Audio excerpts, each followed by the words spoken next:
Anyway, I also want to talk a little bit, talking about hypocrisy or irony.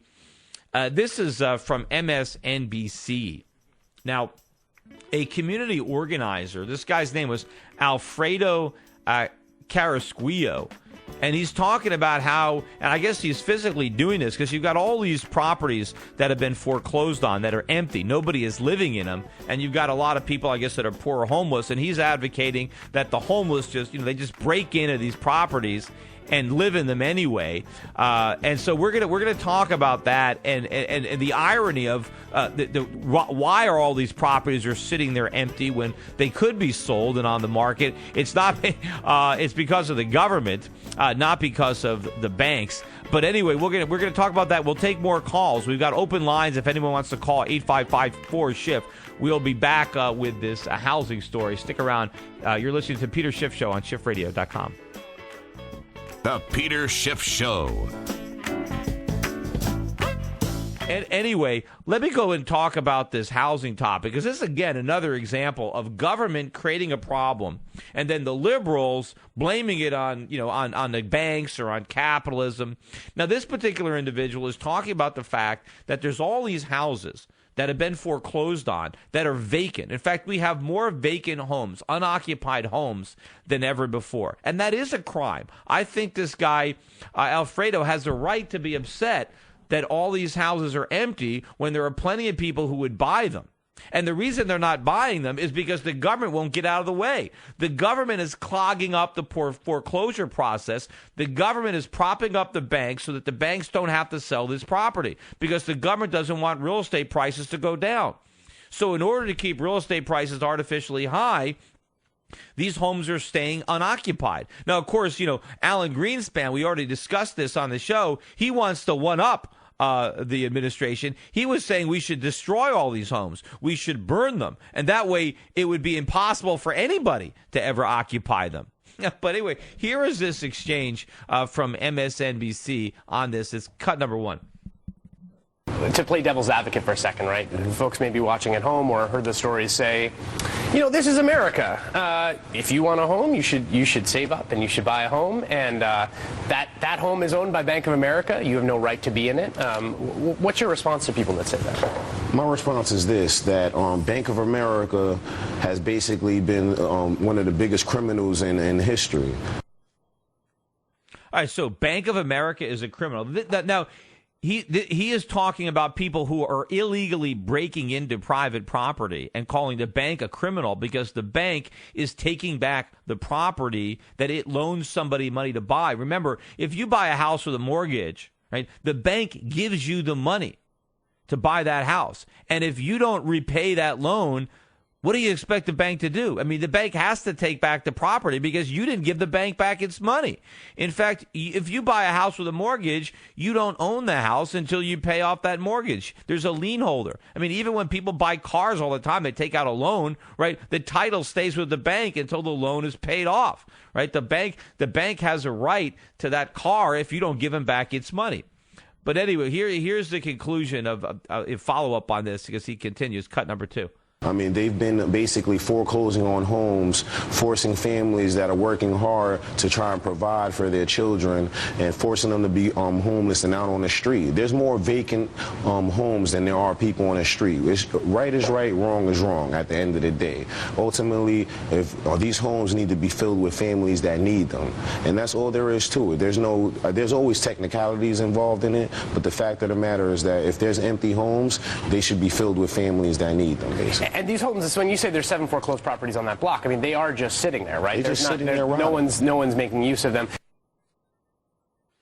Yeah, I mean, but does that give you the right to steal them? He's equating a foreclosure with a crime. When the bank is foreclosing, that's their property. The people that are living there are living in the bank-owned property. So they're not taking anything away from anybody. It's their property. And they have the right to basically evict people who are living in bank property who aren't making payments on the mortgage. Now, of course, to say, well, the families are living there, they're working hard. Well, maybe they're working hard, but they're not paying the mortgage. That's the problem. The bank has a right to collect that mortgage. Now, to say that the people are being forced out and they're living on the streets, no. If they're actually working hard, they're not living on the streets. They got plenty of income to afford to rent something else, but they don't have a right to live in the bank's property if they're not going to pay that mortgage. Because remember, the bank bought the house. The bank wrote a check to whoever sold that house and paid for it. And the person who took out the mortgage doesn't own the house until that last payment is made. Until then, they're living in the bank's property. That's the law. But where I sympathize, where I have a lot of sympathy with what this individual is saying, is the fact that these homes are empty is a crime. Right? But that doesn't mean that the solution is to let criminals break into the houses and live there. No. What we want is for the banks to sell these houses. But why aren't they selling them? It's because of government policy. It's because of bank bailouts that are trying to artificially prop up the real estate market so that banks don't fail. They're not selling these properties. They're keeping them on the books, so they have phony accounting. The government is not forcing them to mark these properties to market. They're marking them to myth. They're getting propped up by cheap money from the Federal Reserve. So instead of recognizing reality and selling these houses so that somebody could actually use them, they just keep them off the market so that the prices of houses don't fall. But at the same time, people who might be living in these houses. Now, I don't think the people who should be living in them are people who have no money who are going to break in. But there are plenty of people who could afford these houses if the prices were allowed to fall. There are plenty of responsible Americans who are renting right now who would become a homeowner if the price of these houses were allowed to fall. They have enough money to buy. They can't pay the inflated prices that the government is trying to maintain. But if the government allowed these houses to come to market at a true price, there would be people who could buy them. And in fact, investors could buy them. Investors could buy them and rent them out. They would not be vacant. The only reason we have all these vacant properties is because of government. It's not the banks. It's not Bank of America's fault. It's the government. Right? It's government bailing out. Now, I think, of course, Bank of America should fail. And Bank of America did a lot of stupid things.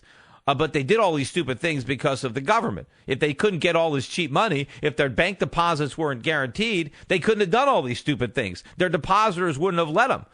Their creditors wouldn't have let them. But, of course, once you've got the government out there, as I said, why do I have my own money at Bank of America, even though I think these guys are a bunch of fools? And I would never put my own money there were it not for the government guarantees. If it wasn't for the government saying, hey, it doesn't matter how stupid the management of Bank of America is, no matter what reckless things they do with your money, you can't lose because the government won't let you. That's the only reason my money is there.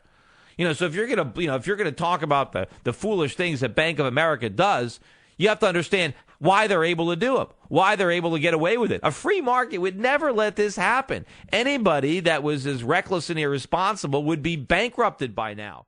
In fact, what would happen if the government stayed out of it is an investor would come in and buy the house where somebody is living who can't afford it. They could buy that house for cash. Something like a third of a lot of the new of the homes being purchased now are being bought by investors for cash who are trying to rent them out. And so what can happen if in a free market, if somebody's living in a house and they can't afford it, what might happen is an investor will come in, buy it from the bank, and then rent it back to the person who's living in it now, but at a lower rent, at a rent that they can afford. And then the investor who has plenty of money and now has skin in the game, because he paid cash for the property, he's going to maintain the property, he's going to pay the taxes, he's going to keep it up nice, and it'll be a better house for the former homeowner, but now tenant, to rent. That's the free market solution. But just giving people money, taxpayer money, to stay in houses they can't afford, they're going to take the money and let the property run down, and ultimately when they do give it back to the bank, it's going to be in worse shape. Why we should not have deposit insurance. Americans do a lot of research before they buy a microwave oven or, a plasma TV or a car. They read consumer reports. They do a lot to make sure they're buying the right product. But no one does any research. They'll put $10,000 in a bank and they'll just pick the one closest to their house. Nobody cares because the government says it doesn't matter, because if your bank is doing stupid things with your money and they lose it, well, you're bailed out. Now, if we had no deposit insurance, that wouldn't be the case. Banks would compete based on who's the safest, who's got the most conservative loan portfolio. But right now, if a bank tried to compete on safety, if a bank said, put your money in our bank because we don't make any risky loans. Oh, and by the way, because we're not making any risky loans, we got to charge a little extra for our checking accounts, and we're going to have to pay you a little lower interest on your CDs. People are going to say, well, drop dead then. I'm not going to bank with you. I'm going to go with a bank that's taking more risk because after all, I don't care about the risk because the government's got me covered. So we've got to get the government out of the moral hazard creation business. We need people to be responsible. We need bankers to be responsible, which means we need to get the government out of the subsidy business.